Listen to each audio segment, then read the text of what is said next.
State planners, government officials, and large institutions frequently treat the complex evolution of human development as a straightforward, solvable engineering problem. This model assumes a rigid pipeline. You take an input, in this case talented youth, run them through a process of modern education, and expect them to yield a highly predictable output, loyal technocrats. In engineering, this framework is known as a deterministic transfer function. Human behavior rarely follows the path of a machine, as the internal structure of the learner constantly reshapes the intended outcome. Assuming that standardized inputs will yield uniform human outputs is a pervasive error in systems planning. Early Pahlavi Iran embarked on a massive, top-down effort to engineer a modern nation. To execute this, the government financed a highly targeted investment.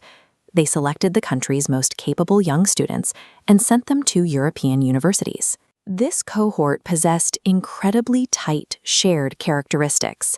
They were of similar age, held high academic ability, relied on state sponsorships, and carried a fierce nationalistic desire to serve their country.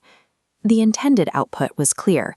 The state expected a loyal cadre of technical experts who would return to build modern infrastructure. Historical records show that instead of maintaining uniform loyalty, the cohort splintered into a wide array of opposing societal roles. Some did become state ministers and engineers. Others emerged as revolutionaries, underground dissidents, and avant-garde playwrights. This tightly unified group birthed a heterogeneous ecosystem. To understand why, we must map the true dynamics of cumulative cognitive evolution.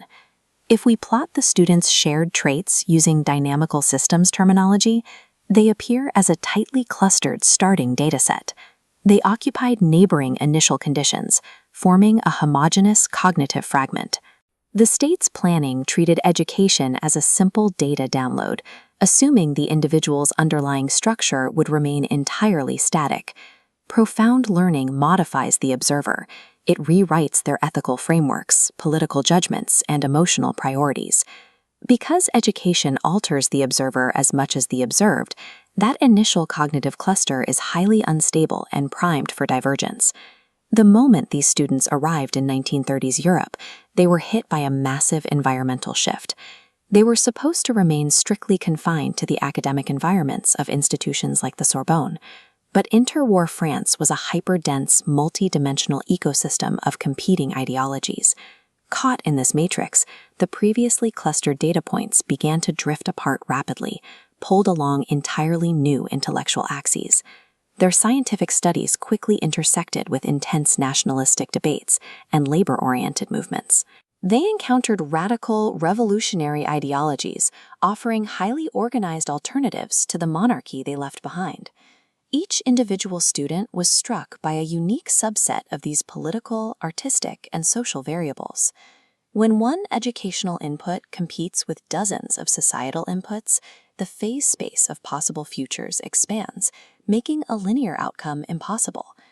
Why did sitting in the exact same Parisian cafes and university lectures cause one student to drift toward fascism and another toward communism?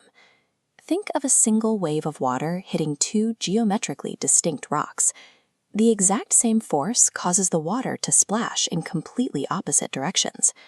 New information interacts with pre-existing structures built by family tradition, regional culture, and emotional temperament. Through the Brain Kinematics Model, we observe each student possesses a distinct web of neural organizational pathways. When the same incoming information hits these webs, it interacts differently. If it locks into an existing structure, it glows brighter. If it finds no connection, it fades out. An environment can only reinforce pathways that cognitively resonate with the individual's inherited organization. Historical divergence occurs when environmental inputs are filtered through the specific organization of an individual mind. Individual cognitive changes do not stay trapped inside a single mind. They seek external connection. Ideas rapidly spread through underground meetings, newspaper columns, and professional associations. This creates a positive feedback loop. Small initial ideological differences compound as they are shared and debated, forming massive, dense hubs on the network map. When they returned home, some students manifested the state's vision, building modern infrastructure and government institutions. Others used their amplified ideological divergence to construct powerful political opposition and constitutional nationalism. Ultimately, this amplified network divergence erupted into mass mobilization and intense political friction. Social networks act as a dynamic societal memory, rapidly amplifying microscopic cognitive deviations into irreversible macroscopic historical trajectories. The government built its strategy on the rigid expectation of a simple engineering pipeline, actual historical reality mapped out as a continuous organizational evolution. A shared educational route rapidly split into cascading branches of dissidents, ministers, and artists. This presents the ultimate paradox of the Pahlavi natural experiment. The exact same educational investment simultaneously built the regime's institutional continuity and engineered its most capable opposition. Complex systems inherently generate heterogeneous, often opposing, outputs from common inputs. This historical data establishes a clear principle: the law of cumulative cognitive branching. Whenever a homogeneous population enters a diverse ecosystem, the interaction between their inherited organization and new data guarantees progressive, unstoppable branching. At the macro level, civilizations do not merely accumulate static facts, they accumulate organized cognition. Human thought undergoes an unending organic growth across generations, constantly seeking out new pathways. History functions as a perpetual, evolving balance between shared origins and the persistent forces of cognitive divergence.